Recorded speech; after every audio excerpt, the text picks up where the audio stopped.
You are now listening to the Here for the Truth podcast, hosted by Joel Rafidi and Yerasimos. What's up, everybody? Welcome back, episode 74. I'm doing the intro today. Joel's got his day off. We got a returning guest, Dr. Melissa Sell. You may have last seen her on episode 23. Also, just want to let you know that we are still accepting applications for Rise Above the Herd, our 8-week group coaching program. We finished up our first run and really excited for the second run. But this episode with Melissa was incredible. We really got deeper into Germanic healing knowledge and practical applications, and just really had an all-around awesome conversation. And I think you're really going to enjoy. Like I say at the end of the episode, Germanic healing knowledge is the ultimate red pill. So, yeah, get your thinking hats on, your self-knowledge hats on, your self-observation hats on, and hopefully you enjoy the episode. I like that a lot, man. You're doing a pretty good job, but I think I'll take back my intro next week.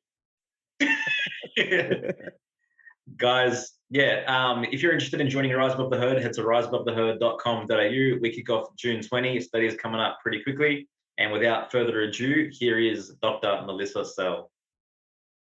All right, everybody, welcome to episode 74 of Here for the Truth. We have the incredible Dr. Melissa Sell back in the house with us.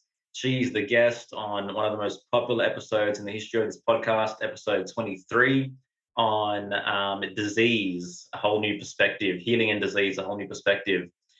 For those that don't know, Dr. Melissa Sell is a chiropractor and Germanic Healing Knowledge Teacher.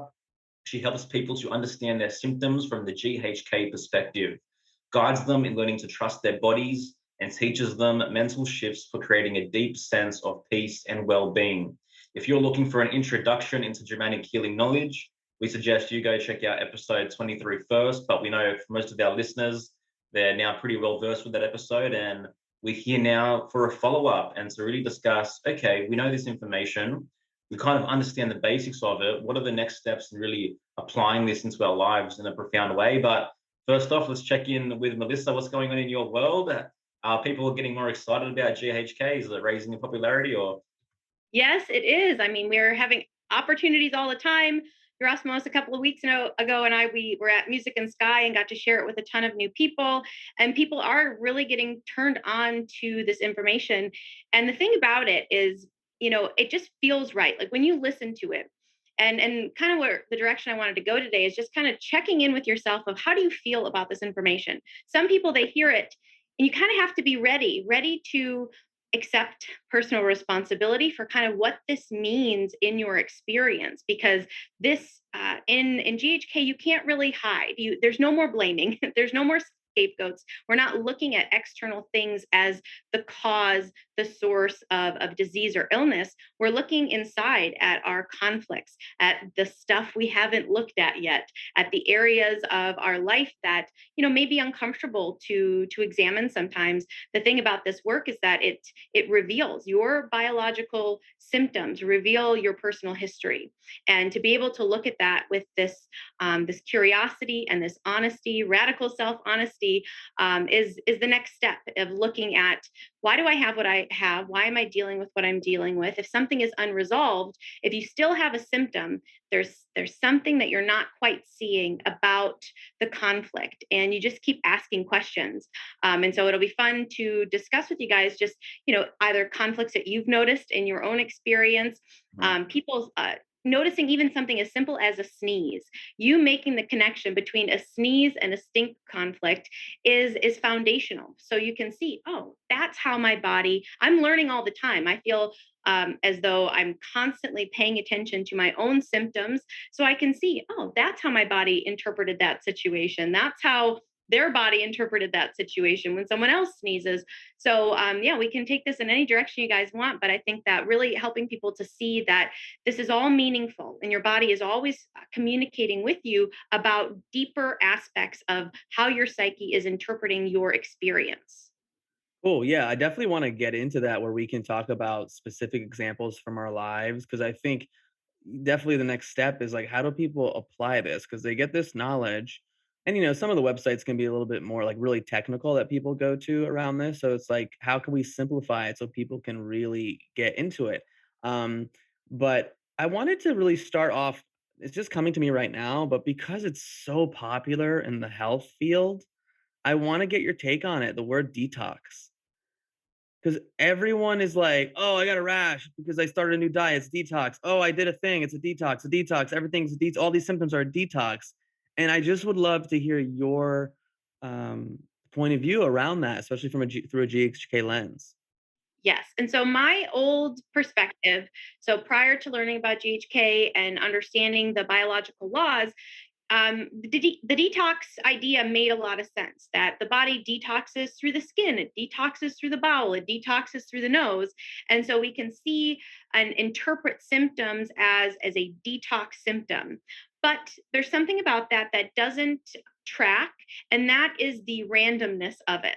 How every single time a person experiences a symptom, when you're understanding it from the biological law perspective, you're looking at the tissue type, you're looking at the biological program. The thing that just doesn't track for me about just labeling a symptom as a detox is, why the right elbow and not the left? Why does it show up here and not there? Why now? Why today is my body expressing this symptom? And there's theories. There's, oh, people shed together at certain times or detox together at certain times. But again, why are there exceptions to that? And only in the GHK model does it make sense that there's a subjective individual experience going on here. And that's why I have a rash on my right elbow, because I had a separation conflict with my partner. And my partner left town, or we got in a fight and he left, and I wanted to embrace him and I couldn't. And therefore, the rash, when he returned, showed up on my right elbow. Calling that a detox response doesn't totally track. And so, looking at the difference between a intentional adaptation program versus a somewhat arbitrary detox phenomenon, resulting as a symptom. And a person who is kind of in that detox model, they're looking at a material thing. They're looking at, I was exposed, I had amalgam fillings. And so I could blame all sorts of symptoms on amalgam fillings back when I had them. If I had a headache, oh, it's probably because I have these silver fillings. If my jaw hurt, oh, it's probably because I had these silver fillings. If I had a sore throat, it's probably because I have these silver fillings. You can see how I can label all sorts of different symptoms as a result of a toxin, or even once I got them out. Oh, so the mercury was released, and now I have a whole area that I can blame on the silver fillings, rather than looking at the unique tissue type of the throat and the biological conflict associated with the throat, which is a can't swallow conflict, or the jaw and a bite conflict, a self-devaluation. And so the specificity and the reproducibility of the GHK is what really turns me on to it and causes me to see there's science behind this, there's law there, and it's consistent and specific in every case. And so that's where the detox idea, it's kind of random, it's kind of haphazard, in the sense of, well, why now, why here and not there? And so that's kind of how I feel about the detox idea. Yeah, and why not does it happen to the same person? Let's say, oh, we all went to a sauna, and then the next day someone has something. Well, I was detoxing. So, I think the fact that it doesn't happen all the time definitely supports the fact that, like, how it's just a theory. It's just a theory, and whether or not it holds true, I find it a bit suspect. And I think the GHK model definitely makes more sense to me personally. Yeah. And again, it's looking outside. It's still the materialist idea. It's still the thing. It's not the germ, but now it's the toxin. And we look at the toxin and we try to flush the toxin, just like we try to, get rid of the germ and take the antibiotic to get rid of the germ, or the vaccine to prevent the germ. We're kind of doing the same thing when it comes to toxins. And this is a relevant point, though, because people will say, well, aren't toxins bad? Aren't they, shouldn't we avoid them? Well, yes, they're not ideal for our organism and our system. They are man-made, and the compounds don't help us to function at our maximum. But the difference, though, is, do they cause disease? Do toxins cause cancer? And I would say no, they don't. Because even something as airtight as, you'd say, something like smoking, even smoking doesn't cause cancer. Because if smoking caused cancer, everyone who smokes would get cancer, and people who don't smoke would not get that type of cancer. Yet everybody knows of these exceptions. This is not news of somebody who never smoked a day in their life dies of lung cancer, or a person smokes until they're 105 and they're as happy as can be.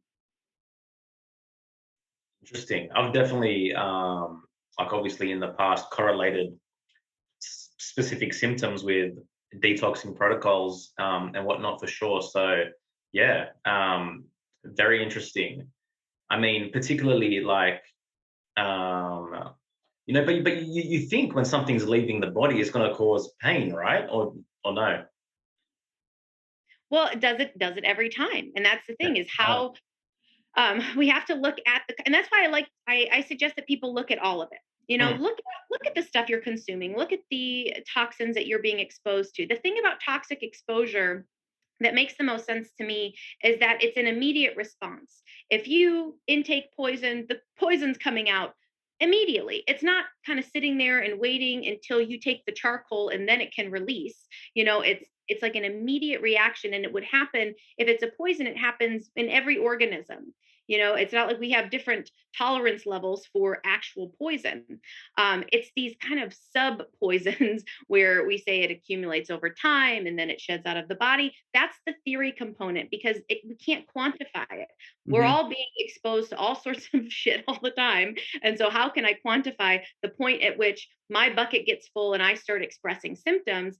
That was the idea, again, that I subscribed to for a really long time. But now, understanding the biological laws and seeing that these symptoms, there's a whole biology behind why a rash happens here, why pain happens here, why diarrhea happens right now, and it can be mapped in the brain. And so the ultimate, let's find this out for sure, because people get really really stuck on the toxin thing, stuck on the vaccine thing of the symptoms didn't come on until after the vaccine. It has to be the poisons in the vaccine. And that's not to say that there's not really really bad stuff in them. There's neurotoxins, there's heavy metals, there's stuff that doesn't belong injected into a human body. Foreign DNA, Exactly. And so, but the thing we need to do, and this is the study that needs to be done in order to help us to determine, is it toxin? Is it a DHS inducing a biological program? Is a brain scan. A CT brain scan of people who are expressing certain symptoms. And so we suspect maybe it's a detox or a toxin has caused this person to have paralysis. But is it a motor conflict? The brain scan would tell all. The brain scan would allow us to see if the impact is in the brain in the specific region that controls that tissue type. We would know the circle is there. That's the impact. That's the DHS. That person experienced a conflict shock. And so that's that moment in time where you are feeling isolated, all alone. You didn't expect this to happen. It was highly acute. You couldn't ignore this thing that happened. You were caught off guard, and the body initiated the adaptive program. And all of these programs are meant for survival. They are meant to help you. They're meant to help you to survive, to live another day so that you could hopefully reproduce.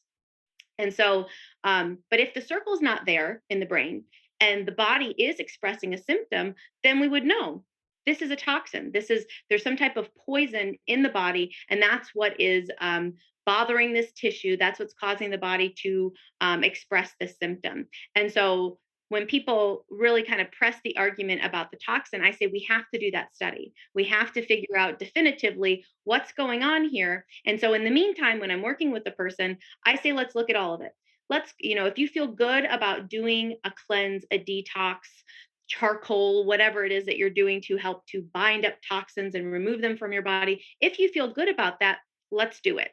But in addition to that, let's look at the indigestible morsel conflict, the separation conflict, what's keeping you up at night, what's bothering you. Because ultimately, if those things are going on, they have to be addressed. And very likely that's actually the source of the symptom, not the accumulation of toxins over your lifetime. yeah. Yeah. Can you just for those listening for the first time, give us a brief overview again of the DHS? Then I'd like to share with you a specific example that I recently had for myself. Yep. So the DHS is the Dirk Hammer syndrome. And you guys remember from my episode that that's Dr. Hammer's son who was shot and later passed away in Dr. Hammer's arms. And that is the moment in time. So the DHS, that's the conflict shock. That's the moment that caught you off guard and your body picked up that this is an isolating situation. The body needs to step in to help you to survive it. And so at that moment, your psyche perceives what's going on. It activates a program depending on the content of what you're dealing with, whether it's a morsel, a separation, a loss conflict, a self-devaluation. Body registers, there's an impact in a very specific area of the brain, and then there's tissue adaptations that are initiated all at that moment in time. So that's the DHS. Yeah. So 3 weeks ago, I received a message from my dad, which caught me completely just out of nowhere. And basically he said, "Hey Joel, I've driven myself to the hospital. I'm about to have heart surgery. Love you." And like, no context, nothing whatsoever to any of this. And 3 days later, I experienced the worst flu symptoms I have in over 5, 6, 7 years. Like, could barely move, like constant like wheezing, coughing, snotty, head cold, all the rest of it. You know, Yep, that makes a lot of sense. When something's going on with a parent, shocking, out of nowhere, wasn't expecting it, kind of a big deal to same. receive that in a text. It's just like that information kind of hits you like a train. Body, that self-devaluation, lung, death fright or fear conflict, sinuses, this stinks, boom, all at once. Yeah. And that's why it's so powerful to look back. These symptoms do not come out of the blue. They are always, always, always meaningful. And the body is doing something to help you to get through it. And that's why people look at your life. When you have a symptom, zoom out, ask yourself, what's gone on in my life recently? And know that every organ in your body serves a purpose.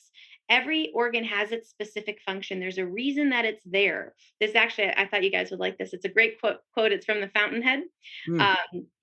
And it's just brilliant. It's now take a human body. Why wouldn't you like to see a human body with a curling tail with a crest of ostrich feathers at the end and with ears shaped like acanthus leaves?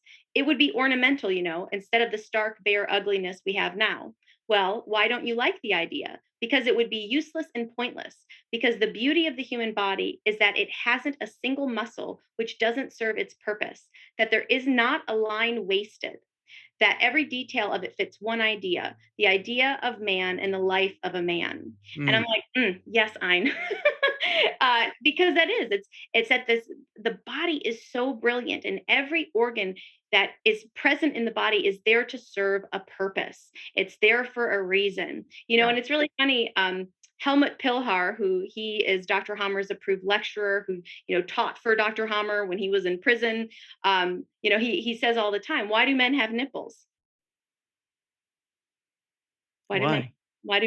Why do men have nipples?" Was it so they can produce milk just in case the mother couldn't? Yeah, so the original organisms were all female.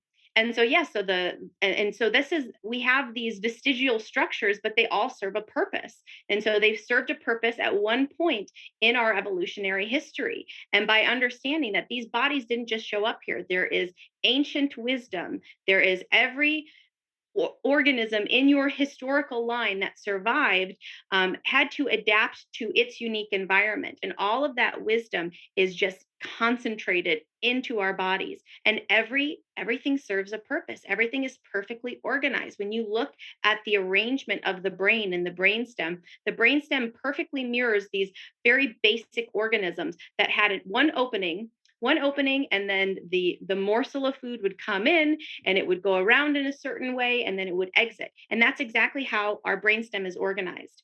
And so by understanding that there's just such wisdom, when you have a sore throat, this isn't the random, work of a little virus or a bacteria that's attacking your throat. This is an orchestrated adaptation program controlled from your brain in response to something you experienced. And so getting very curious and getting really in tune. Something for me, this was years ago when I was in chiropractic school and reading about innate intelligence. So like the founders of chiropractic, they just talked all the time about innate intelligence, innate intelligence. That's the wisdom of the body that literally built itself from scratch. And I kind of had this existential moment, just like paying attention to my autonomic nervous system. So the thing that's beating my heart and, causing all of my functions to go on at this moment is just always operating. It's always doing exactly what it needs to do. It's always perfectly balancing my blood chemistry. It's making me sweat because it's so hot in this room. To keep my perfect internal temperature. It's always maintaining this homeostasis. That's its job. And it's really, really cool. Like even just paying attention to the urge to take a sip of some water, the urge to go to the bathroom. Like it's like, wow, there's such wisdom going on here. It's when we get in our heads and we try to override and we assume we know what the body is doing. We need to remove this and cut this out and take this pill to suppress this, rather than just sitting and being able to like listen to nature. And that's kind of a moment, you guys, like if you haven't done that, to really really tune into your physical body and whatever it is you're dealing with, a lump, a bump, a rash, a condition that hasn't gone away. I just feel like it's the worst crime against humans. I consider it biological terrorism to tell a person that your body has turned on you, or that cells in your body can turn on you and go crazy, and that it's trying to kill you. That I think is just the deepest betrayal, for you to think that your body has or even could turn on you, rather than the deep understanding that your body wants you to survive and to reproduce. That's kind of the game here, is we just want to keep this thing going, and your body would never turn on you. Yeah, And it's kind of like the biological version of self-esteem, because the study of self-esteem is that no part of me is foreign. My wants, my needs, my desires, my gifts, none of that is separate to me. It's all purposeful. It's just incredible. Biological terrorism. I like that a lot. What? I'm gonna play, if you don't mind, I'm gonna play devil's advocate for a second here, just trying to get in the head of potential audience listeners. Like, all right, sure, Melissa, in a perfect world, of course, my body's doing everything perfectly, operating optimally to keep me in the highest potential state. But we have all this fluoride, all these chemtrails, all these poisons all around us. Don't I need to be in some kind of state to defend my body as well, because of the environment that I find myself in, where there's so many threats to me? body is highly adaptable. I mean, we've been adapting to all sorts of stuff from the beginning of time. Yeah. And so when it comes to like the onslaught of toxins and things, I just trust my body can adapt to it. And as long as I am in a sound frame of mind, and able to prevent things or avoid things as best I can, that's the thing is, avoid toxins as best you can. Protect yourself, purify the air in your home, whatever you need to do, purify your water. Don't drink city water. It's crap. It's like do the things you need to do. But if you're in a position where all you can drink is city water, bless it, and have like the power of consciousness. I feel like when you wield that over yourself, because I will not feel like a victim of anything, because I know that feeling like a victim puts me in a state of powerless. As soon as I feel powerless, my body adapts, because it says, oh no, I can help you. You feel powerless. There are big scary things outside of you that you have no control over. And so my tissues are like, okay, let me do what I need to do. Let me add cells, let me take away cells, let me help you. And so I know that ultimately it's my peace is the most powerful thing for maintaining my homeostasis and allowing my body to maximally adapt. And I take steps and I'm proactive and I do the things that make sense to me, to keep my body as pure as possible. But they found, it's like over 200 different like random chemicals in the umbilical cord blood of babies. And it doesn't matter if you live on the farthest out island, like it's there too. That's the thing about pervasive organic pollutants. They get everywhere. But are we going to live in fear of them, live just feeling like, oh, I'm bombarded, I'm it's coming from every angle? That's an experience that's communicating something to the nervous system. So despite the fact it may be true, to some extent, believing in it and giving it all of my attention isn't serving me. And so I have found that the best approach for me is to do what I can do and then not worry about the rest. Yeah. Yeah, I think that's huge there. The mindset around it is so important. And it makes me think of we had a previous guest, Tom Barnett, where we were talking about things there. We were bringing up the ideas of like, geoengineering and things in the sky. And he's just like, I just like put my hand up and I'm like, I don't consent. I just don't consent. Like, and like my mindset has been this for a while, but getting into GHK has strengthened it where I'm just like, I'm going to control what I can control and the rest, I'm not going to worry about it. Cause it's like, you sit there, oh my God, the water, the this, the that, this thing, it's killing me. I need to detox. I need to do this. I need to do that. Like, can you imagine like the state of your nervous system, the state of your body, like when you're in that state for extended periods of time, like that can't be supportive. Yeah. So ultimately, we don't want our bodies to adapt to an existential threat that we might be overreacting about. Exactly. Yeah. And so it's like, do what you can do and don't worry about the rest. It's like be proactive, do what makes sense to you. But ultimately, you want to go to bed at night feeling totally at ease. The signals to my body is all is well, everything's working out here. And so, as best as I can, I need to facilitate that for my body. And that comes through, my conscious choices and what I'm going to breathe life into and to give my energy to, and where is my focus today. And if I watch, and that's the thing is, I made, I think it was like a Facebook post I made like a long time ago. If I read an article about Lyme disease, if I read an article about some random disease, I can start manifesting those symptoms immediately. And that's why you have to pay attention to what you're feeding on, because we can, develop these fears and actually manifest the symptoms we're afraid of manifesting. One of the biological programs is non-Hodgkin's lymphoma. And what that is it has to do with a frontal fear conflict, literally the fear of cancer, the fear of, oh, cancer runs in my family. Someone in my family had cancer. The fear of cancer can create the adaptation that is diagnosed as cancer. And so even fearing something like the potential of getting cancer, you can see how that is information to my body, and my body's going to adapt to that fear because it doesn't realize that it's all in my head, that there's not an existential external threat. And that's why you have to pay attention. What am I afraid of right now? Is it an actual literal threat in my present environment? Or is it kind of abstract and in my head? And over time, if this accumulates, it could do this or that to my body. That's a fake fear. That's a made up fear. But my body's going to act like it's real. And so I'm the one that has to kind of guard the gates of what I'm allowing to influence my psyche and what I'm allowing to create fear within me.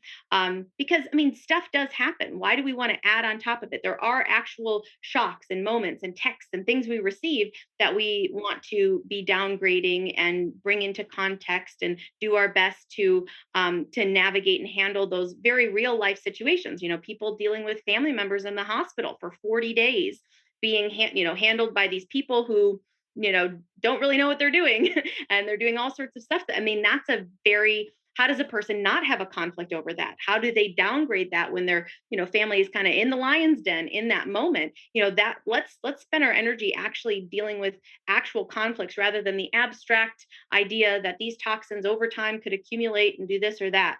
Do what you can and don't worry about the rest. So when you say downgrade, just to be clear for everyone, is that the DHS, the conflict happens, and then your body goes into, let's say, a sympathetic state where you're trying, your body's adapting, you're trying to resolve the conflict, you're more stressed out, sweaty palms and hands, maybe you're not sleeping well, et cetera, et cetera. And so to support you not having such an intense healing phase, you want to downgrade it. So let's say like, okay, life happens. Let's say someone passes away. Let's say I lose a job, et cetera. And I have this knowledge, I have this information. You're human. You're gonna be impacted. And obviously, the state to which your nervous system is regulated, I think, is going to impact how you respond as well. But you're still going to have a response if you're a human being and feel things. So you can go, okay, I know this. Okay, this is a conflict. I'm gonna go get 2 massages today, or I'm gonna, go for a walk in the forest, whatever you can to try to like bring that really super, super heightened state and intense state to maybe make it 10% less intense or something of that matter. Is that correct? Exactly. Yeah. And that's the thing is that's why all of the modalities that all of the awesome healthcare alternative practitioners are out there doing, breath work, meditation, yoga, chiropractic, even all of these things. It's let's help the nervous system. Let's help you to chill out. Let's help you to have this outlet, to downgrade, to breathe, to reconnect, to a higher vision, to understanding that, okay, this is a real situation. This is a human situation, and I've got my immediate reaction was to freak out, to panic, to stuff will happen to me, and I will have a knee jerk reaction to it. But it's my awareness and knowing that, okay, there is a biological cost to staying in this state. My body is reacting as though this is ongoing, and my body's going to continue to adapt. So how can I take the edge off? How can I bring this down from a 10 to a 7, from a 7 to a 5? It's like I just want to be downgrading, so that, because I know that when my body adapts, when I'm in conflict activity, there are tissues that are adapting for my benefit, but that's going to be uncomfortable when I finally do resolve it. And so having that, the state of mind of just that awareness, I know that I need to get some sleep. I need to calm down. I need to find a new perspective of this. A woman, and there's 2 videos on my YouTube channel. She dealt with a really intense loss. It was her father. It was a car accident. It was just kind of out of nowhere. She saw him just a couple days before, and then boom, he was gone. And it was devastating, and it just felt wrong. And she was upset about it for a long time. But luckily, she had watched like my YouTube videos, and so she knew that she needed to resolve this thing. And she did some, I think it was rebirthing work. She did some work, and it helped her to process the loss of her father and kind of her relationship with men in general. And she hadn't been sleeping, did this work, did a few sessions, got the resolution. And just a couple of weeks later, there was a lump in her breast. But because she knew, and this is why, Helmut says, learn this while you're healthy. Learn it before you're in the midst of it. Sometimes I'll get on the phone with people, and I love talking to people just to help give them this perspective, to give them this peace and this understanding that your body knows what it's doing.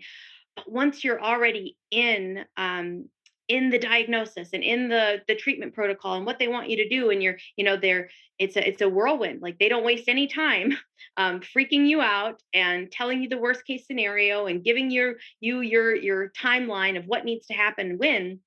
Learn it before, because when before there's a lump, when before there's something major going on, you at least have that ability to say, okay, this is an adaptation. I'm a little freaked out, this is unusual. I would prefer if this wasn't happening. But she recognized she was in conflict with this for I think it was a few months, actually, and then she resolved it. And so if you're in conflict for a few months, you're going to be in healing for a few months, and that's going to be longer if you keep going back into the conflict. And so she knew beforehand. She knew that this lump was part of a biological program. She knew she had had a severe loss. She knew Dr. Hummer's story. And so just that information made a world of difference for her and how she navigated the situation. And so, yeah, you want to be able to downgrade, to realize when you're in conflict, and bring yourself to that place of, even if you can't totally resolve it, just feeling better about it, making it not as intense. The body is responding to the intensity and the duration of the conflict. And so if we can turn down the intensity, if we can shorten the duration, that means we're going to turn down the intensity and the duration of the healing phase symptoms. Yeah, I want to actually give a personal example from my life, because I think it helps when we share examples like this. Is last year I ended up having like severe symptoms, like like cough and runny nose, etc. And I'm grateful I knew I knew this information, but at the same time, it kind of was removed from me a little bit when I was in it, because I was still like, wait, why did this happen? I know these things. I'm healthy. This shouldn't have happened. But then when I really thought about it and was able to track back my thinking, my wife wanted to do this like long cleanse, and I didn't want to do it. But then I was like, well, fuck it, I'll do it too. It was like 4 or 5 weeks long. It was like last October, and it's really strict. You got to eat at certain times, and I'm one of those people that like does the things that I want to do, the things that bring me joy, that bring me satisfaction, and like I'm not sacrificing. I'm just doing what I want to do. I didn't really want to do this, but I did it because I was like, oh, let's just experiment, because I like to also experiment as well. And I was just like complaining the whole time. I mean, Sophie was just like, you're fucking annoying. Like, I'm like, this sucks. I got to wake up early. I can't eat meat. I'm eating this. And I mean, I was just annoyed the whole time. probably like a few weeks of this. And then I ended up going on a hike, and it was freezing, and I was wearing like this open shirt, and the whole hike I'm like I noticed that I'm just like, oh my god, when's this hike gonna end? Like, this sucks. Like, I'm so cold, and like it was windy, and so this whole thing's happening. And then the next day I got this like really really intense massage that just, I think, like, just brought me right into like parasympathetic state. And then that night, boom, hit with major symptoms. And so someone who didn't know this would be like, oh my God, I got COVID or something of that nature, which goes back to your point even before about like, being scared and through that fear of getting the symptoms. Like, imagine how many people like were totally fine and had no symptoms and then just got a test, got one of those tests that said they were positive. And then that freaked them out because everything that was out there. Anyways, so I was able to realize, like, okay, like, obviously I was conflict active for a really long time. Like, I was like annoyed. Like, I did not enjoy doing this. My hours were changed, my eating habits were changed, and I couldn't catch myself in the moment. I was literally like complaining, and like that was my baseline state. So it's no surprise that I had a pretty intense healing phase afterwards. So, because it's like, it's Sophie, it's someone could say, oh, it was detox symptoms from the cleanse, but like Sophie was fine. You know what I mean? So it's just, I think this is what it comes down to when we talk about GHK, and why some people might be like, I don't know about this, is that, like you said, you need such a level of self-awareness, like to notice the intricacies of your thinking and and your emotions, and what happened 2 days ago, 4 days ago, to have that, like you said, radical responsibility and self-knowledge. That a lot of people are like, fuck that shit. Give me the pill, give me the herb, give me the thing. Oh yeah, I mean, it is. It's so much easier to take something than to deeply, deeply examine. I've been working with people lately where it's just like they're doing such a good job at like getting into it. Like, watch when you have a flare up of a symptom, especially for someone who's got like a chronic something that is, pay attention when the symptom happens. What were you just thinking about? Because something was sparked, especially with tracks and triggers. So when a person has a chronic conflict, they had a conflict, and then all of these tracks and these extended tracks get tacked onto it. And so the body is responding to, the thing that happened a long time ago, but then the food got tracked to it, and the music got tracked to it, and the season. And so now everywhere you go, you're bombarded. You're constantly being exposed to these little reminders of the separation conflict, of the indigestible morsel conflict. And your body is in this, adaptive mode where it's like, okay, this thing isn't solved. This is still a very real threat. And when a person resolves it, it's that it can't happen again. And so this is a very interesting thing to look at. When a conflict is resolved when it can't happen again, or when you can laugh about it. And so if the thing that happened back then could still happen now, that's the program stays open. It's not closed. The body is still going to adapt to it because it could happen again. And what does it take for something to not happen again? Maybe if you're driving, there's an example of a man, and driving was his track. And so he, I think, got to a certain age, and they took his license away because his vision was poor, and that, resolved the track of the driving. And then he developed some kind of major, I think it was a laryngeal cancer. But because he was on the track for all of those years, he was like active and resolving, active and resolving, active and resolving. And as soon as he stopped being able to drive, his this laryngeal cancer grew so big that it ended up he passed away from it, because he no longer was active and resolving, active and resolving. And so that was one of those examples where the guy should have kept driving and staying on the track. And there are those Can you cases. explain what a track is? Yeah, that's what I was gonna say. Yeah. Yeah, so the track is it's that reminder. It's the reminder of the conflict. So you could even look at it like an allergy. So when you respond to a substance, people do, they'll get car sick. They'll respond to being in the car, or to certain smells, certain times of year. They react with symptoms. That's a track. Yeah. And that essentially is that you're not having a new conflict right now. It's that your body has tied. So at the moment when you have a conflict shock, when you have the DHS, your body is heightened. And think about the most shocking traumatic things that have ever happened to you. can't you remember like what you were wearing and the color, like the time of day it was, and you remember all of these like details, and you don't remember details of a lot of things in your life, but the very shocking and the very profound ones you do, because your nervous system was heightened, and it takes a snapshot of everything that's going on, for adaptive purposes. And so think about an animal, down at a water hole, just sipping some water, and a predator comes out of a juniper bush. It's like, okay, the body of that animal, if it gets away, is going to store the juniper bush as a trap, because of the one time that we almost died. I need to be aware of when I'm around a juniper bush, there could be a predator that's about to eat me. And so I need to activate this program. Can't you see how biological that is? It's logical. It makes sense. The body's doing it for a reason. It's not random. It's not, oh, damn the juniper bush. No, the juniper bush, the gluten, the dairy, all it is it's representing to your body the reminder of a dangerous situation, a shocking situation, an indigestible morsel, a separation conflict that was so profound for you at one moment in time that your body said, better safe than sorry. Let's react every time you encounter this thing, so that we can survive and stay safe. So let's say there's a child who's like eating their cereal on a Saturday morning, and there's dairy there, and then out of nowhere, like, I don't know, maybe they did something and the parent comes in and just starts screaming at them. There you go. You have a DHS right there. And so their subconscious is picking up everything, like they were drinking milk, they were eating cereal, whatever, during that time. And so that in the future would serve as a track, correct? Exactly. Yep. Gotcha.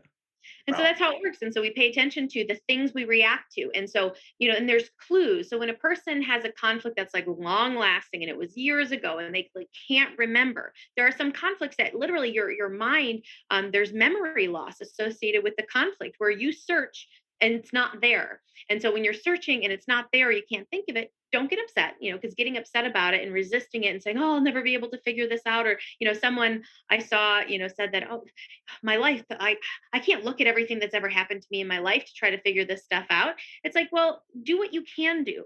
Like your subconscious mind, you do have access to some things. So by looking at what you do have access to over time, that may allow you to have access to other things. And so just opening up to it, getting into this rhythm. Don't demand stuff of your mind and your body. Stop this symptom. This must, and that's a very just like dominating, controlling, you must listen to me. This isn't pleasing me. Like your body, like you have a relationship with your body. Pay attention to it, listen to it. Think back to these different areas, these times in your life and what you were going through, and look at your body as being on board, there to help you. And it's adapting in these ways. So slow down, pay attention, listen to the thoughts. There's always threads every day. There are little clues, little threads. You have to be a detective. You have to maintain a curious attitude about what your body is doing and why. If you're having a chronic symptom, it's easy to get frustrated. It's easy to just say, oh, F it, give me the steroid. That's the route that most people go. They don't have the patience, the time, or even the care to. They're so busy with their life, and they're hectic. And that's why people would rather numb. They'd rather, do the allopathy thing, which is let's just reverse the symptom using chemicals. Let's do that. But for the people who really want to develop this relationship with your body, pay attention. You'll have thoughts, flashes of memories. And that's the thing, is when I'm talking to people, it's just, let's ask questions. Let's get curious. Let's pay attention. And you can't demand it. You just have to watch for it. It's like an animal. You can't demand, oh, I want to see this finch. I want to see this, this woodpecker. You have to kind of, sit around and watch and pay attention, and things will happen. And then you'll notice, I reacted, and I had a flash of a memory, and I remembered this thing that happened. Oh, this is funny. We could tell the story about the the tongue scraper. So this is before we went to this Amazing. desert event. I was uh, in my room doing my sessions, and my partner Stevie's out there, and he's having a huge sneezing fit. He sneezed very loud and very intensely, like 7 times. I'm like, okay, what's going on? And later on in the day, we reconvened, and I was like, oh yeah, I heard those sneezes. What was going on? He's like, yeah, he sneezed, and then his nose just like, he said it was like a faucet that it just like ran like crazy. And I was like, okay, well, what happened? I go, you must have had a stink conflict, obviously. And he's like, well, no, it was an exceptionally good morning. I felt really good today. And so his mind immediately wasn't like, oh, it was this, obviously. And we're talking about it. I was like, oh, well, what was it? What did I annoy you? What did I do to make this stink conflict happen? And as he's, thinking about it, his hands picked up this broken item on the counter. And I remember from earlier in the morning, it was a tongue scraper. And so we've had these tongue scrapers since we lived in Atlanta like 10 years ago. And we bought them at Whole Foods. And it's, just like you scrape your tongue. It's a metal thing with little handles on it. And that morning he had come, like he was very shocked. So he was doing his tongue scraping like he does every morning. And the thing broke. And he was so surprised. He was completely shocked by it. I was in here doing a workout and I heard, and he actually came and came alarmed about this thing that had happened. And I was like, it's really old. Here, take mine. And then he obviously resolved it. He got over it. But that moment he was so surprised because he said it didn't show any signs of being worn out. There was no indication that, oh, this is about to happen, I need to get a new one. It just all of a sudden happened. And it was, he was frustrated, he was shocked, and had this major stink conflict. And so it was that led to the sneeze. That was the epicrisis of the healing phase of that stink conflict that he adapted to in the moment when his tongue scraper suddenly broke on him. And what's interesting is it was so intense, but so short.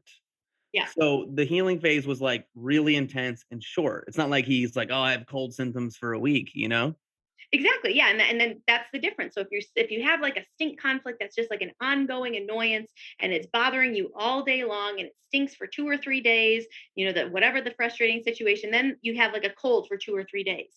But yeah, the intense and short, this really, really bothered me. I was really shocked that this happened, but it was brief but intense. And like you said, that's what that sneezing was. That drainage was the repair phase of his body adapting to this, thing that really stunk for him. Wow.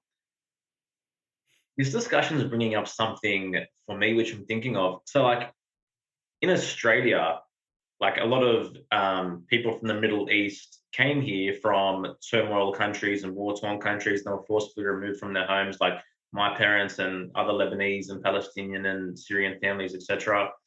And I've noticed that a lot of them, they get really early heart problems and heart attacks and heart issues.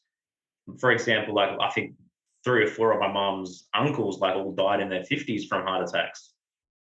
And heart's territorial anger. Territorial loss. Territorial loss. That's right. So it's almost like they come here, they forcefully removed from their territory, so to speak, and they've had loss there. Then they live here for 20, 30 years, so to speak, and there's kind of a resolution, and perhaps the heart attack comes through. Yep. And that makes perfect sense. When you look at groups of people and the stuff that they deal with, territorial loss, feeling like the fish out of water conflict. I've talked to a lot of people who either they, had to leave as a refugee. It's a refugee conflict and water retention. People living nomadically, they just don't have a home base. People being locked down for different reasons, and it just makes so much sense that individuals experience things in the way that they do based on our biology. Be it fish out of water, kicked out, left out, where's my home, where's my my homeland, my people. Even like scent conflict, it smells different here. We were just talking recently of like when you went to a family friend's house or a babysitter, and it's like it doesn't smell like my home here. And that foreign smell, little kids who have sniffles, sneezes, they're being shipped off to babysitters and people's homes that don't smell familiar. And it's just, you look at these primal conflicts and someone having having to leave their homeland, territorial loss. Yeah. It's funny you said that. Like I just think about like the symptoms of children that go to daycare. Like people consider daycare like, petri dishes, so to speak, And a lot of people assume it's just, they're all in the same place, they're all vaccinated, et cetera, et cetera, et cetera. When you think about how stinky that situation must be for a kid, 6 weeks old, 2 years old, 3 years old, whatever it might be, out of their home into this daycare, this foreign place. It makes so much sense.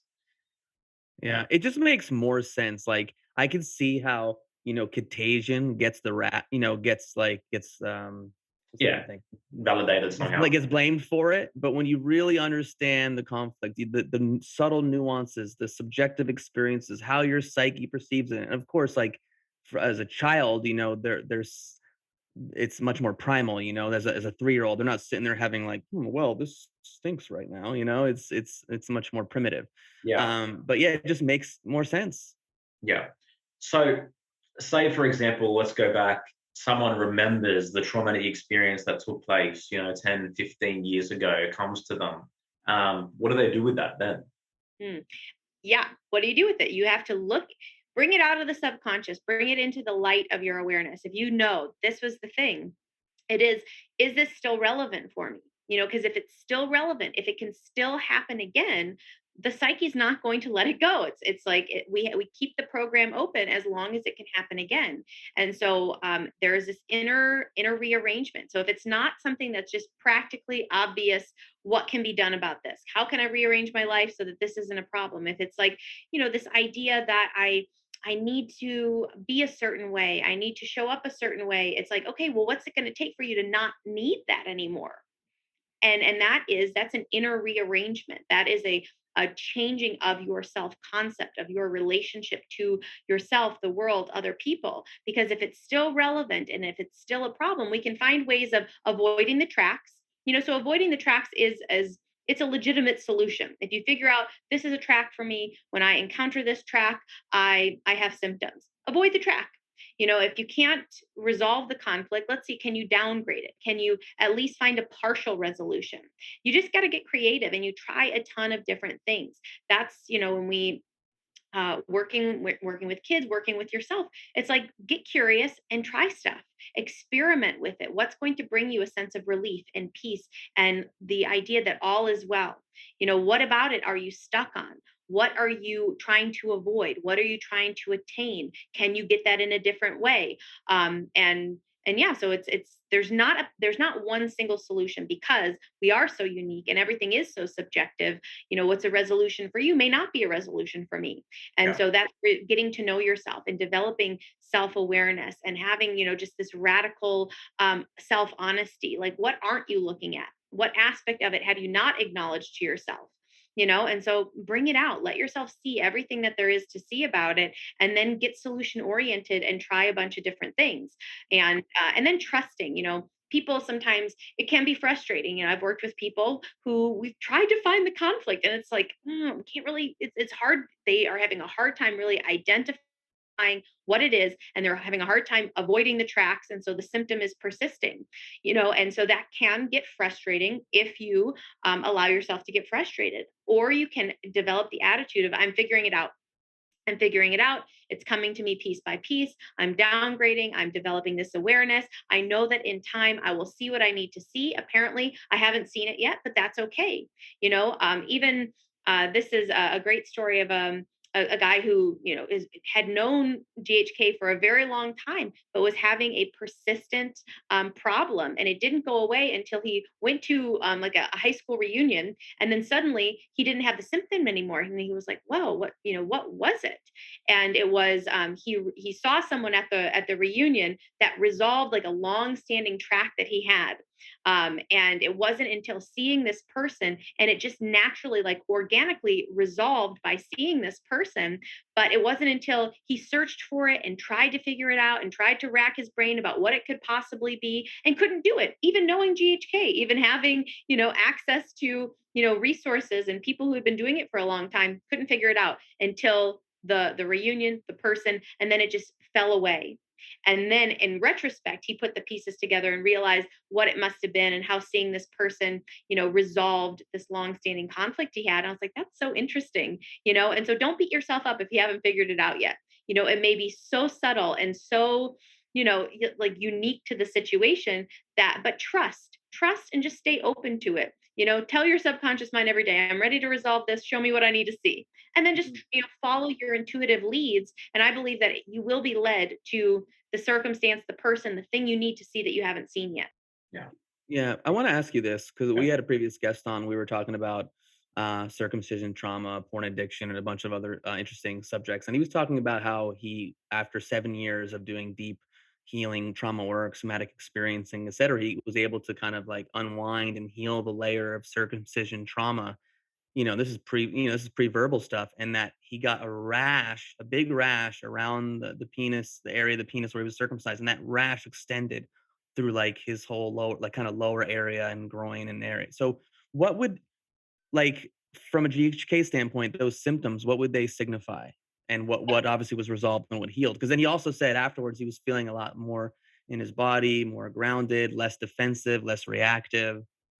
Wow, that's really cool. So that's a separation conflict is a rash, and the area reveals, where the separation conflict was. So obviously, being separated from your foreskin is a very intense um, conflict, and it affected his whole experience of his the whole region the rash was. That's where he felt the separation, the intensity of it, and so to do that healing and to kind of deeply, resolve that conflict and to have that rash that's so meaningful, very interesting.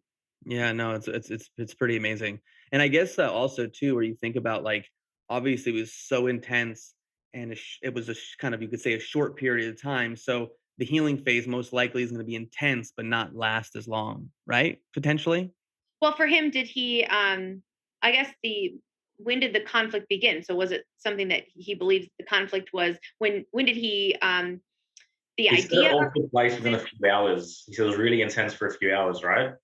I think so, but I'm just thinking in my mind, like the DHS is obviously this removal of the foreskin, and then you're done. You know what I mean? So I guess in my opinion, like it's the removal, and then you're back living your life. Now, I don't know how you resolve. You're not getting it back. You're not getting your foreskin back. So I don't know how you resolve unless maybe some people resolve it when they do foreskin restoration. But that's a whole another conversation. But anyways, I was just curious from a GHK standpoint, like that rash around the area down there, and what it represented, but the separation conflict makes sense.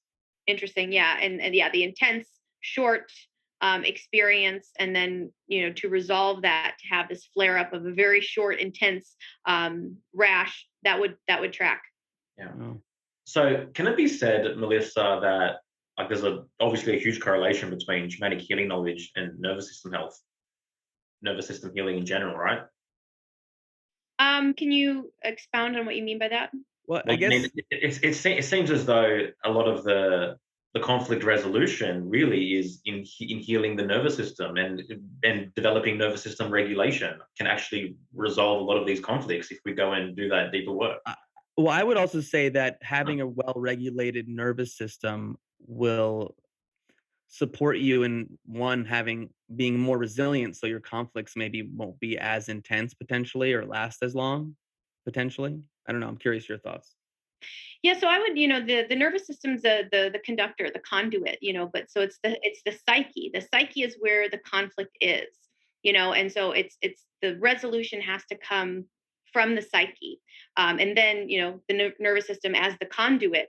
And it's, if you're having tons of conflict, and if you're very dysregulated and everything can set you off, Yeah. that Yeah. you just kind of live a conflict prone lifestyle. And so I look at the nervous system, and so if you're doing, it's like a bottom up from the top or the top down.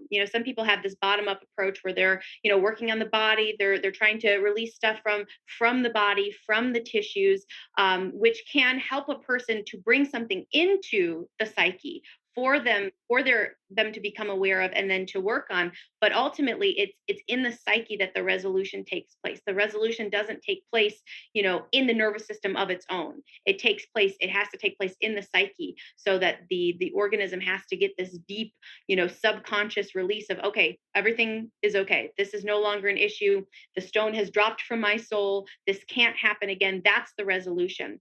And so as far as how the nervous system is involved, again, it's the conduit, it's the conductor, but in and of itself, it just responds to the psyche. Everything responds to the psyche. Bless you.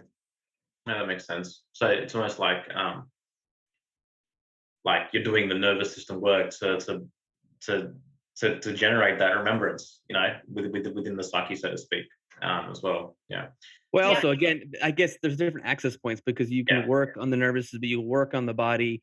That's going to support, I think, support your psyche health in essence too. Like whether or not you react to something. So someone who's dysregulated, someone drops a glass bottle next to us, and for some person it could just totally throw them off and freak them out. For another person, it'd be like, oh, for a second, and they're okay, cool, I'm fine. So again, yeah. Yeah, and so yeah, the everything that people are up to, doing somatic work, nervous system regulation, working on their heart rate variability, all of these things are super helpful. For what? For conscious control, for tuning in, paying attention, getting in tune with your body, doing something that feels good. I would. Doing chiropractic work, I would see people get well from things. And it's like, oh, did you get well because I put my hands on you and adjusted you? And it was because the adjustment, the physical work. Well, no, there was a whole experience taking place. I was, holding this space for you and creating this positive expectation and helping you to reframe your symptoms and see it in a new way. Helping you to see that you're doing something really good for yourself. And so there was a whole energetic transfer and a peaceful environment. And so when someone gets well, and they're saying, "Oh no, it was because of the acupuncture, it was because of the somatic, it was because of this." It's like it's because of something in your psyche, and all of the stuff that you did helped to facilitate awareness and shifts within you. But that's the thing that's harder to see. It's harder to quantify, and that's why when we're looking at the physical, that's the material, that's the physical stuff. It's so easy to say this caused this because I can see it with my eyes and I can measure it. We like things that we can see. We like things that we can measure. We don't like things that we can't see and that we can't measure, which you can't really measure. The degree of conflict and the how the psyche is reacting and responding and how you're really feeling about something that's so private, that's so behind the curtain. It's where we can't see, we can't look, and we can't measure, which is why science just says, oh, let's ignore that. Let's not even, because we can't understand it, we can't define it, we can't quantify it. And so that's why we look at particles. That's why we zoom in and we look at DNA and we look at genes and germs and all of this microscopic stuff. And all that stuff is none of my business. That's how I feel about all things microscopic. None of my business. Nature did not equip me with the ability to see these things, so I don't think they need to be seen. The thing I need to see is something that I'm capable of seeing, which is my inner world. And so when my inner world becomes illuminated to me and I can actually see how I'm feeling, like when I'm reacting in a certain way, and it's like stuff we don't want to acknowledge, like jealousy or anger or resentment. It's like, can I look at that? Can I look at that and bring that out into the forefront and realize my body's reacting to that? My body feels that subtle frustration, that subtle irritation, that subtle thing that's just growing. We think that it's just an emotion, it's just in my head, and nobody needs to know about it. Your body knows, and your body's reacting to it. And so it's by bringing that into your awareness through the different modalities and things that you're doing. But ultimately it's the psyche that needs to resolve the conflict. I think that's what's so cool about GHK is like there's this interdependent relationship between psyche, brain, organ, and the tissues. Like they're just working simultaneously together. When the DHS happens at the same time, right? Is at the same time the brain decides what the program is going to be and then impacts the tissue or the organ at the same exact time. And so it's like this kind of like triad uh, of biological whatever word I'm trying to say there. You could probably say it like that. Yeah, it's so good. And it is. And it's like, get in tune with yourself, with all the parts of you, integrate. People are disintegrated.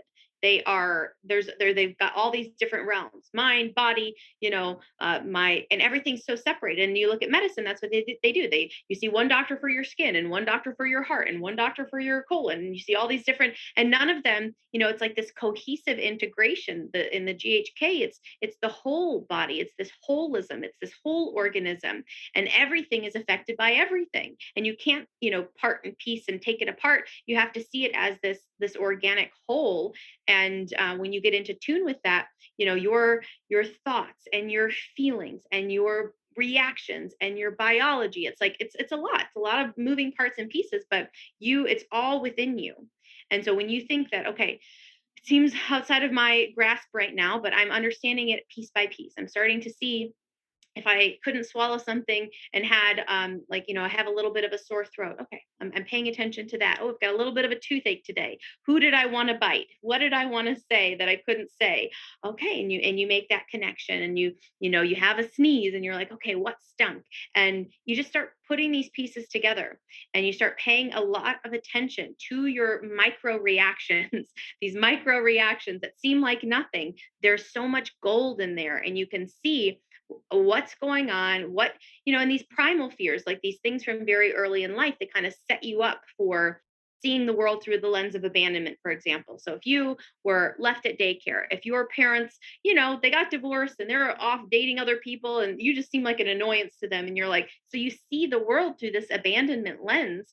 And so you keep seeing it everywhere. It's like, why do I keep seeing and experiencing the world through this lens of abandonment? Oh, it makes perfect sense. My very early life situation kind of set me up, kind of put those lenses on me. And so I now see everything through the lens of abandonment.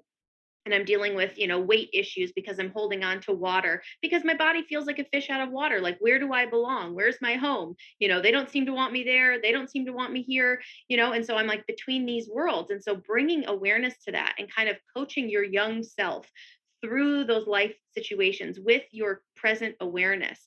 That's how you bring this context. That's how you start to create peace within your nervous system. And you notice when something happens, watch how your mind automatically assumes, I'm being left out. There's a lady in our group coaching program, and she sees the coolest things and she shares it with us every week. And it's so powerful for her to see these little, annoyances and these little judgments that her mind makes automatically. But for her to have the automatic reaction and then to see it and then to say, oh, I see how this is contributing to either weight gain or a headache or some type of symptom that I tend to have. And it's by making that connection in that split second where your mind is just like, I'm being left out. They're not including me. And you kind of just get a little attitude. You get a little, you feel a little frustrated about it.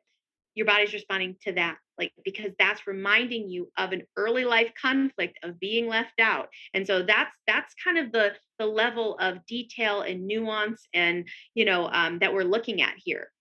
Very, very quick reactions that we have to all the stuff that happens to us. And it all makes sense. When I work with people, I have them do this really extensive life questionnaire, and not to do ancient history and to, oh, like, well, let's make it's like, it's so that you can see that, like, there's nothing wrong with you, you precious human. You've just been through a lot, and all the stuff you've been through and all of the shocks and the things that happen and the disappointments, it's been stored in your nervous system, and your body is just, continually reacting through the lenses of what happened then. And so if we now can create this beautiful context in which you can integrate and make sense out of why your body did what did, why your body's always been on your side, and how there's a path through. That's how we create this new reality and this new experience of your body and these new reactions to the life things. And you start to say, oh, I've got choices. I don't have to respond as I've always responded. I can do it different. And when I do it different, my body gets a different message, which means I get different physical results, which means healing, which means no longer dealing with the chronic symptoms. And it's a really, really cool and fun process. But you kind of have to show up for yourself and be done, blaming your past, blaming your parents. It's like blaming the genes, the germs, the this, the that, the Lyme, the toxins. It's like, okay, what can I do? And let me focus on that. And that's empowerment. Yeah. Focusing on what you can do rather than all the things you can't, go back and change this or change. It's like, let's do it now. And when we work on what we can do now, we become capable of doing more than we even imagine. I mean, it's so empowering. It's so awesome. I'm so grateful that I've learned about this through you, when I was first introduced to it, because it's changed everything. It's changed how I even look at food. I mean, I eat healthy. I've always eaten healthy, but like I have so much less noise around it Oh, than maybe I than thing. than maybe I did in the past. Mm. I have so much more peace in my life. Now, again, I still get the occasional headache that comes on after I've resolved like needing things to work out perfectly and go well, and then the event ends, and then I have my headache. But I'm working on my stuff, But having the awareness is just Yeah, huge. it's huge. It's huge. So, Yerasimos and I both got matching ulcers yesterday. Oh yeah, I had like a really little. Mine's my huge. I had a little like canker sore. Oh, Like right in, mine was inside. mine was inside, like on the Oh, inside it. like the mute, whatever you would call What that. happened? I don't know. Well, we'll talk about it when we're off the air. Okay, cool. Awesome. Sounds good. So you obviously we want to bring you back in the future to get into some other awesome conversations, especially around cancer. But at the Music and Sky event, you started off with an amazing quote, and I'd Mm, love for you to share that quote because I think it's really important, especially for people that put so much trust into an industry that doesn't seem to make people healthy. yes, and so this is a quote from Dr. B.J. Palmer, who is one of the founders of chiropractic, and it is, "Do you have more faith in a spoonful of medicine than in the power that animates the living world?" Mic drop. Mic drop. Mm. Yeah. And that's the moment. Do you have more faith in man-made potions and injections and laboratories and people wearing goggles and looking through microscopes, than in the power that literally has sparked life and has created this incredible organic organism, orgasmic body? Do you have more faith in vials and injections? And when I, that those quotes, I mean, they just landed with me so much because this body is brilliant, and we try. We're doing an okay job, but we can't build a body. I think whose quote is this? It's like when man can, remake a blade of grass, it can. That's when it knows something about science.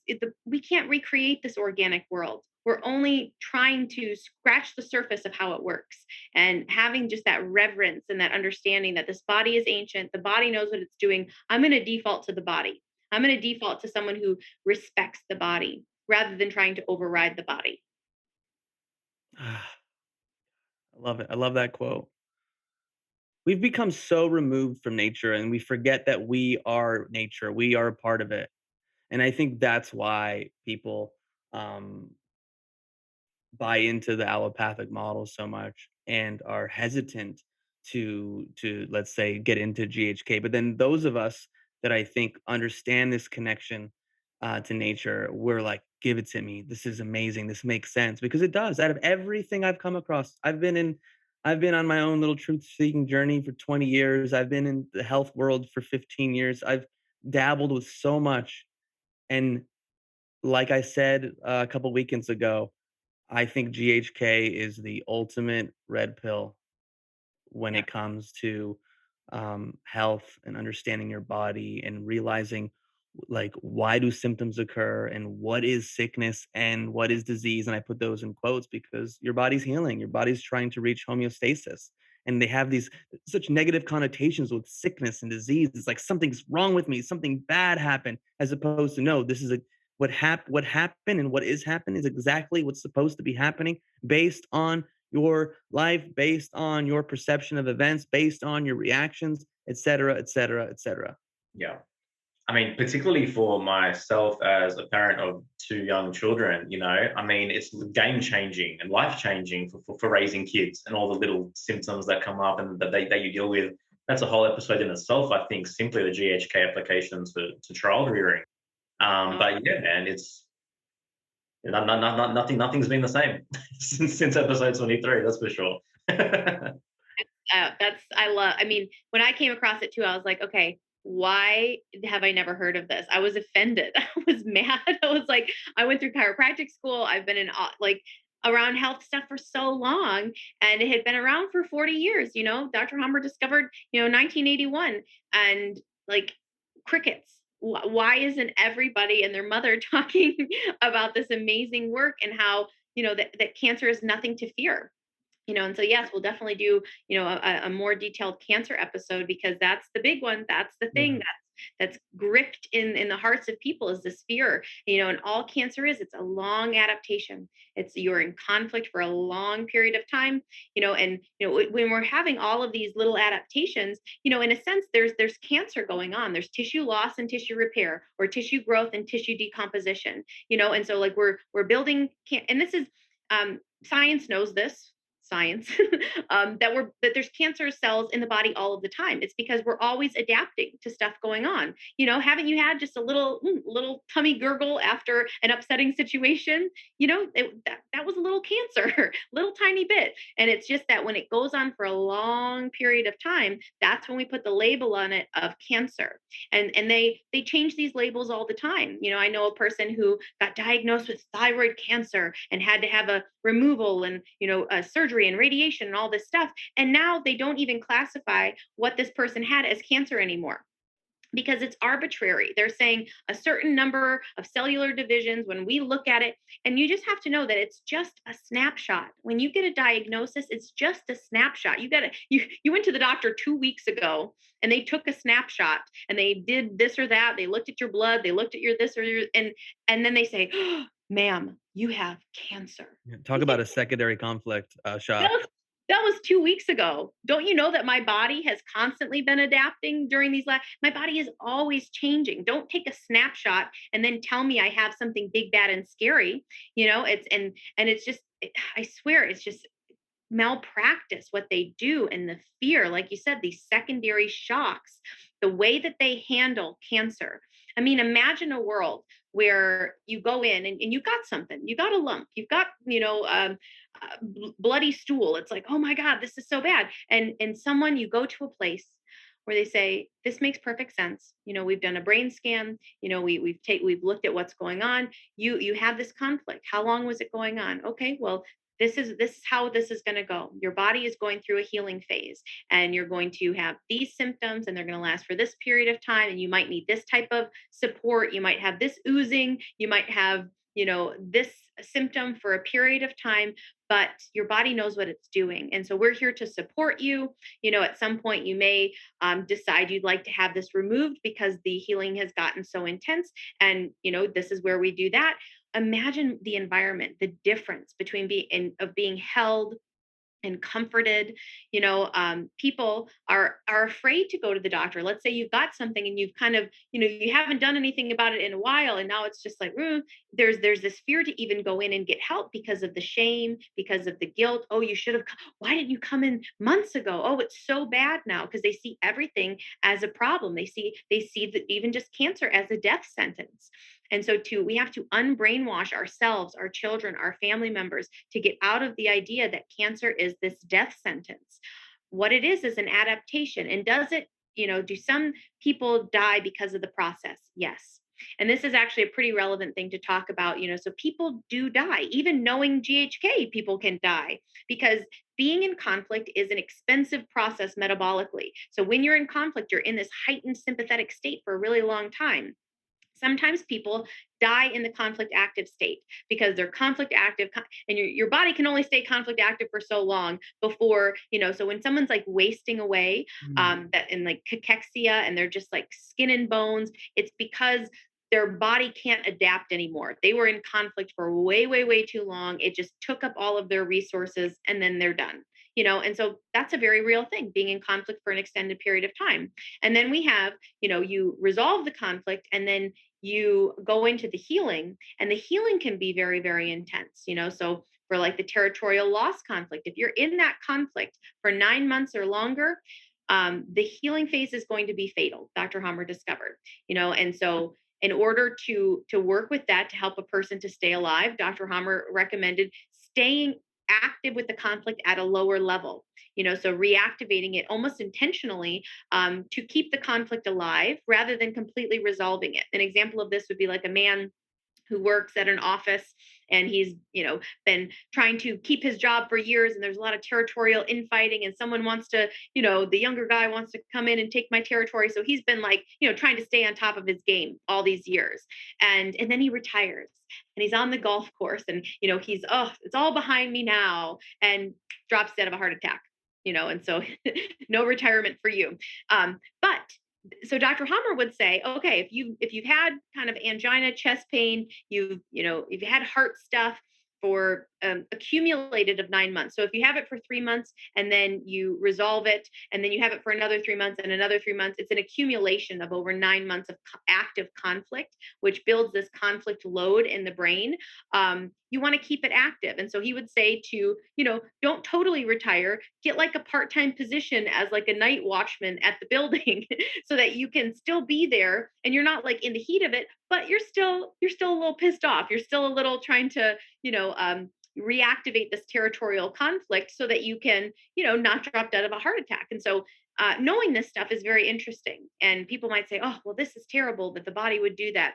It's biological. And when you look at the origination of these programs, when you look at it's the second wolf phenomenon and how, wolf packs operate, very, very interesting stuff about, alpha males and how like truly only 1% of men are actually alpha and everybody else is a second wolf and all this stuff. It's very detailed and it's super fascinating. And you can see just the correlation to like animals and to our, our biological brethren, because we all operate under these biological laws and society is different when you operate biologically. And so that's Dr. Hammer. So even beyond just, okay, this is really cool information about how the body works. Dr. Hammer, he wrote up a complete like constitution of how society would be rearranged around, protecting children, around understanding how these dynamics operate. We would be living because the Western lifestyle is almost tailor-made for conflicts, for lifelong chronic conflicts, which marries perfectly with pharmaceutical intervention. But if we live biologically and we live in harmony with these biological programs and we're protecting our offspring and we're living, in congruence with nature, everything's different. And so we would really need to reassess. And I think people in small groups and are starting to do that, are starting to live back in a biological sound sort of way, rather than these lifestyles that are completely divorced from our organic nature. Rooted like a tree, rooted like a tree, rooted like a tree with my roots down deep. Yeah. Dr. Melissa Sell, thank you so much for your time. The work that you're doing and the information that you share it's game changing, and I'm honored to facilitate conversations like this. And hopefully, whoever's listening can be sparked into a direction of greater health, a greater perspective, and a greater sense of empowerment. So, thank you. Thank you, guys. I mean, any opportunity to share this, to talk about it, to get into these kind of fun, nuanced, detailed conversations. I mean, this is where it's at. Like you said, the ultimate red pill of people getting it, of seeing how this is happening in your life, whether you've recognized it or not. It is happening. You cannot escape the biological laws. They are there. And so your recognition of them is only going to help you. Yeah. Thank you so much. Obviously, you know how I feel about you. I got nothing but love for you. For anyone listening, that isn't already, follow Melissa on Instagram at Dr. Melissa Sell. She's got a Telegram channel as well as at Dr. Melissa Sell. She's got a website, drmelissasell.com. She's got a YouTube page with lots of videos on there you can check out if you want to dive even deeper into this and kind of just keep the learning and keep the educational process going. Anything else I left out? No, you're all good. Thanks. All right, cool. Yeah, we'll definitely get you back on in the future to keep diving deep in these subjects, especially around cancer. And just really grateful to you. I mean, you're so generous with your time, and really appreciate you. And this is information that everyone needs to hear. Yeah. Oh, and if your audience, like either on your Telegram, if they have questions, that would be great, because then the next time we get together, we can kind of cover some specific things that people want to hear. Oh, cool. Yeah, that'd be awesome. Yeah. Any questions anyone has, like shoot them over to us and we'll compile a list for the next time Melissa comes on. 100%. All right, guys. Thank you so much for listening to this episode of Here for the Truth. We'll see you next time. Take care. Smoking mirrors, I'm seeing through the illusion. Waking up in a time, they think you're in a delusion. Somebody set the alarms, cause they be too busy snoozing. I'm in a DeLorean, fast forward in evolution to a place where we can share our confusions. Yeah, 450 BC, I'm sharing tea with confusion.